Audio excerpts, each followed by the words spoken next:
Welcome to Kids Baking Club. This is our baking class. I come here every Tuesday and Thursday. So we are going to make today apple cake. Now the best thing about this recipe is you can have it for breakfast, like a coffee cake. You can have it for a snack, and you can also have it with dessert. Put a little ice cream on it, some whipped cream, a perfect dessert. I know apple pie is kind of like the favorite around this time, but apple cake is just another amazing recipe that you're gonna love for this fall. So kids, I want you, when you go to the grocery store, have your parents go to the grocery store, I want you to get Granny Smith apples. Now, there's all different types of apples, and if you're part of our kids baking kit this month, we're actually learning about all the different types of apples. But Granny Smith, one is they're a very solid apple. I can't even put my fingers in there. And they're very tart. And they hold up really good in the oven. They don't get mushy like other apples when you make applesauce and things like that. These are like the perfect apple. Now they're tart when you eat them now, but when you put them in the oven, they actually release all these amazing sugary flavors. So that's why I want you to pick Granny Smith apples. But if you go to the recipe, kidsbakingclub.com, you will see up in the blog, there is the recipe, but it will show you all the other different types of apples you could possibly use if you want. And actually, if you have a few different apples around the house, you can use different apples. But I'm using Granny Smith today. All right, let's start.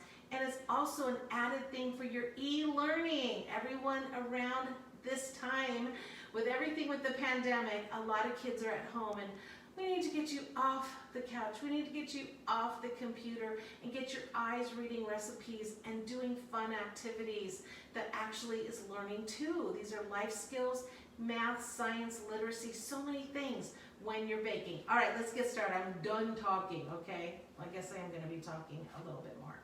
All right, let's talk about the apples.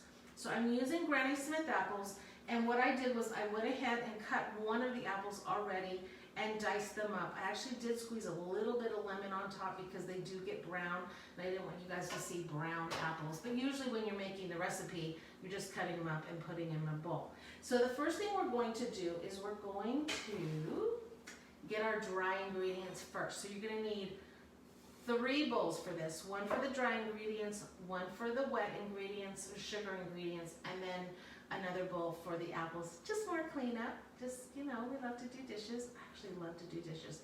Hey, don't forget to like this right now so it lets other people know that they can learn how to make this recipe too.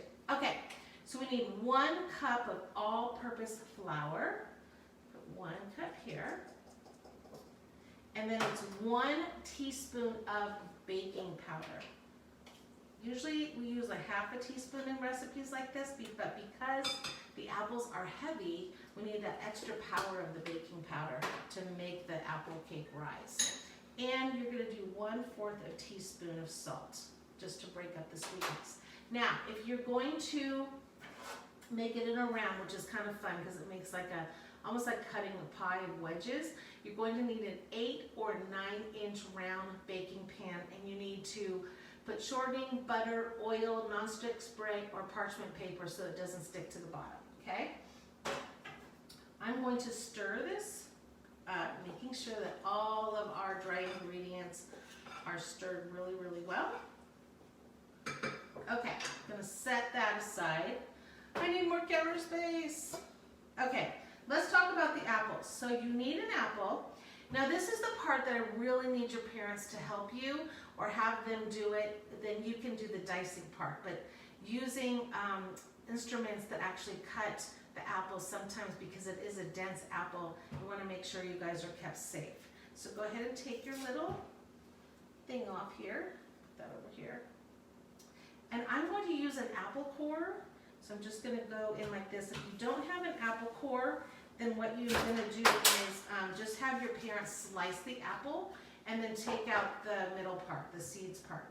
And then I'm just going to cut. And I've got 2 pieces. And then I'm going to just have your parents cut your little pieces like this and set them aside. And then they probably need to help you with this part because this is what's called peeling. And it's just a little bit, you don't have to get every little peel off, but you do want most of the peel off. You're just gonna peel it as you go. Some people have those apple machines that are really cool. I actually have one of those, but I didn't want to show you that because then you're like, I want one of those too. And I don't even know where you buy them anymore because I've had it for probably 30 years. Okay. I know they sell apple core machines on Amazon. And I've actually seen them at places like Walmart and Target and things like that. Okay, so almost done with this part. So then, go ahead kids and take a dull knife. You don't need a sharp knife for that part. And you're just going to take, I'm just going to use my knife that I used, but you're just going to very carefully cut and then cut it into little tiny pieces so they kind of look like diced pieces. You don't want them crushed. You actually want this diced in the cake.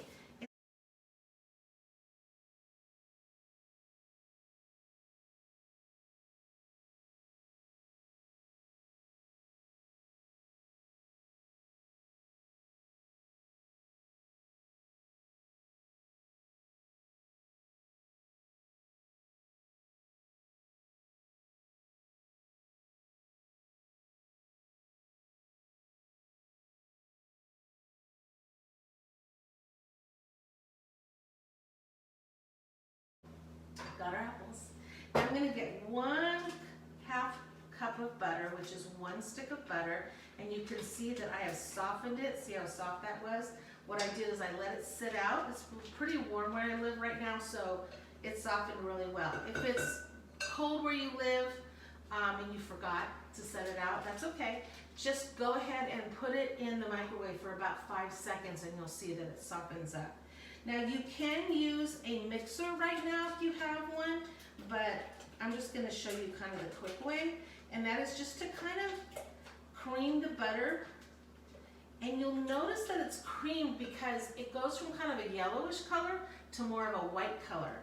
And what that does is putting more air into the butter, and that's what we want. We want it nice and creamy. Now this recipe calls for 2/3 cup of sugar. But they don't sell a thing called 2/3. I never see them. So you have to do 2 1/3 cups. So I'm going to take 1/3 cup and sprinkle it in, and then another 1/3 cup. Then you're going to need a little bit more sugar to put on top of the cake before it goes in the oven. Speaking of the oven, you're going to preheat your oven to 350 degrees. So right now would be a good time to turn your oven on. And I'm going to put in 2 eggs. These also I let sit out at room temperature for about 20 minutes. You don't want to shock that butter back and get it cold, so we always want room temperature eggs. Go ahead and stir that up. And one thing is you can see it kind of sticks to the bowl, so kind of scrape, you know, bring the batter down so everything gets mixed in really, really well. And then this recipe calls for 1 teaspoon of vanilla and 1 teaspoon of almond. Actually, the traditional Dutch apple cake, it's 1 teaspoon of vanilla and 1 tablespoon of rum, but we're not going to put rum in this. So what I did is I mocked the recipe a little bit, and we're going to put in here, I'm going to put in 1 teaspoon of vanilla extract. I'm sorry, this is almond. Oh, I love that smell, so good. You want to make sure it's pure extracts because that brings out the flavor more than ever. And then 1 teaspoon of vanilla extract. And that's just going to bring out the flavor of the cake and the apples. Okay, this is the time now I'm going to dump the flour mixture into the wet mixture. I'm going to mix that really, really well, and then when this is mixed, we're going to add the apples. Now you want to make sure your oven is preheated before you add the apples because you want to get this in the oven as quickly as possible after you add the apples.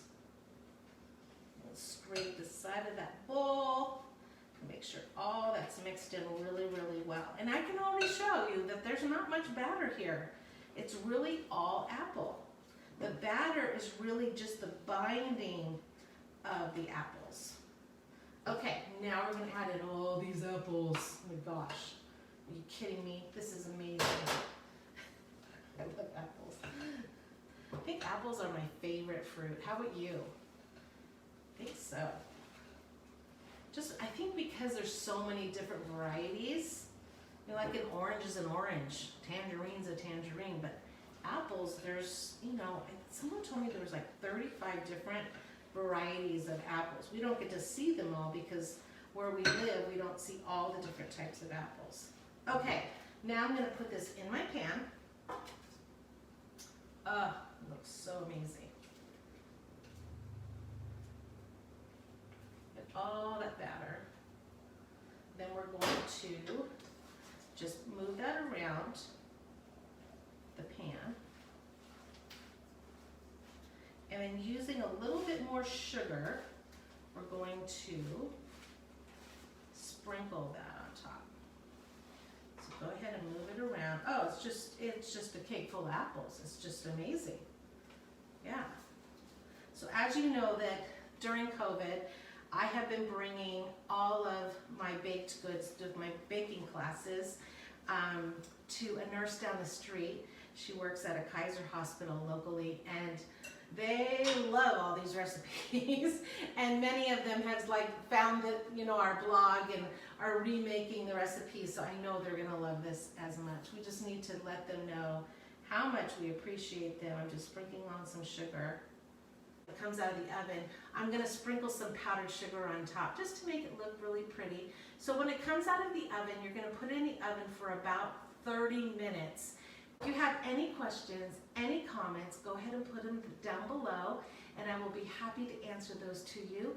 Don't forget, this recipe can be printed. Go to kidsbakingclub.com and click up on the blog and you'll see this recipe today. So thank you for joining me. Have an amazing day and have fun making apple cake. We'll see you next time.